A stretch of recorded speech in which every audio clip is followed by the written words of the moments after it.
What's up, Dungeon Masters? This is Nick. In this short video, we're going to be taking a look at how I track initiative in Dungeons & Dragons. Now, there are a few different ways to do this, and this is, to date, my favorite method because I find it, for me, is the easiest way to keep track of who's up in the initiative without getting lost.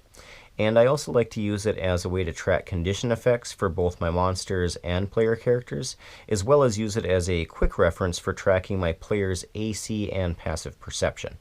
So we're just going to take a quick look at how I have it constructed, go over how I use it, and why I favor it over some of the other methods, such as using index cards or even the mobile applications that are out there. Now, as far as the build, you can see here I have it laying down on the ground just to make it a little bit easier to see. All I have is a glass bottle. It's filled with sand for support. Sticking in the end is a cotton ball to keep the sand in.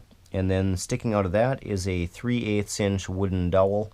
I picked that up from Walmart for 38 cents. And the rest of it is just some clothespins and tamper-evident bands that I've snagged off of various soft drinks. So once you have all of your parts, to put this together, you can see here that I have on this blue piece of paper, it's numbered from 1 to 20. Those numbers correspond with the numbers on the back of the wooden dowel. So what you want to do is just go ahead and section it off and label it from 1 to 20. And if you want to add in additional numbers to account for higher initiative rolls, go ahead and do that. That's actually an upgrade that I've been meaning to do. But you want to have that kind of broken down into sections that are about the size of the end of the clothespin, so that way each one, fits kind of in its respective spot as you're placing them. Once you have that done, go ahead and grab a clothespin for each one of your players. You can see here that I have Tilly. Go ahead and write Tilly's name, or your character's name, on both the front and the back. And then you can see that from left to right I have two numbers written down. That is Tilly's AC and passive perception. And I like to have that on here because then I just have to glance up at the initiative tracker and I know right away if my monster is going to hit. I know if Tilly's going to be surprised, if she's going to detect something. And I really like to have it just right out there in plain sight. That way I don't have to go and reference my computer or another piece of paper, wherever it might be written down at. So as as that changes, I just go ahead and update that on the clothespin, and it's always right there in front of me for quick reference. So go ahead and do that for each one of your player characters. Now for the monsters, I do those a little bit different. You can see here that I just have this purple clothespin. It's purple on both sides, and that corresponds to this Ettercap.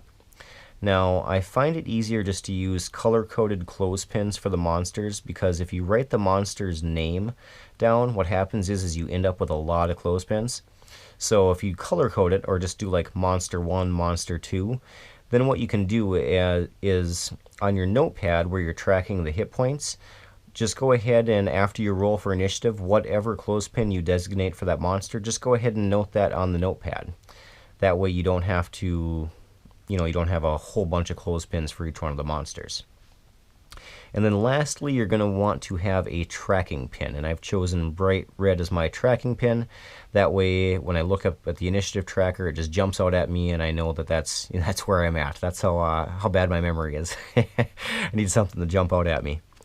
So just going through a quick example here. Let's say that combat breaks out. Your players roll initiative, you roll initiative for your monsters. Go ahead and place everybody accordingly. And then what you do is you just go ahead and take your tracking pin and stick that on whoever is up first in the initiative. And then as you're progressing through the turns, you just move it from clothespin to clothespin. And it's foolproof. It's almost impossible to lose your order in the initiative tracking it this way. And then once the round is over, it's just simply rinse and repeat. And these guys, the tamper-evident bands, I like to use these for, like I said, tracking conditions. So let's say that Isurus was blinded in battle. The Ettercap shot a web in his face and he's trying to rip it off. So he is now blind. So instead of having to peer up over the DM screen, look down at the battle grid, and see if Isurus has a a band on his character, I can just look up at the initiative tracker. I know right away that I have to account for him being blind or some sort of condition effect. So just another way where I can just look up at the initiative tracker and know right away what's going on. That's how I like to use these guys on the initiative tracker. So that is pretty much it. The reason that I like this method over the index card method is this just sits in front of the DM screen, so it doesn't take up any space behind the screen.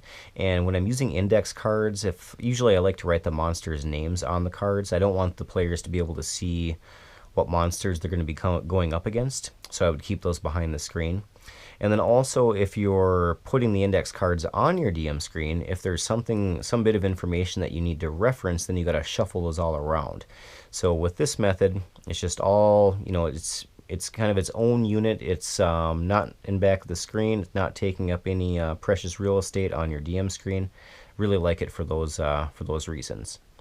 And then I also favor this over the mobile applications, because unless you're like broadcasting that mobile application to the other players, it's kind of hard for them to tell who's up next in the initiative.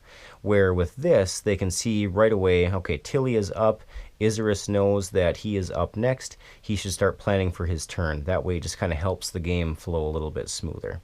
So that is it in a nutshell. If you have any suggestions on how I could improve this, please go ahead and let me know down in the comments. If you have any feedback, I love to hear from viewers, love responding to comments, so just go ahead and drop that down there as well. Otherwise, I'd like to thank you for viewing and keep rolling them dice.